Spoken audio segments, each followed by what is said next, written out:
வானத்து மேகமாய் நாம் சேர்ந்து போகலாம். பூங்கொத்தை போலவே முகம் வைத்து வாழலாம்.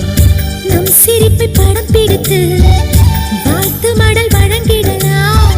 நூற்றாண்டை தாண்டியும் நம் பெயர் நாளை நிலைத்திடலாமே.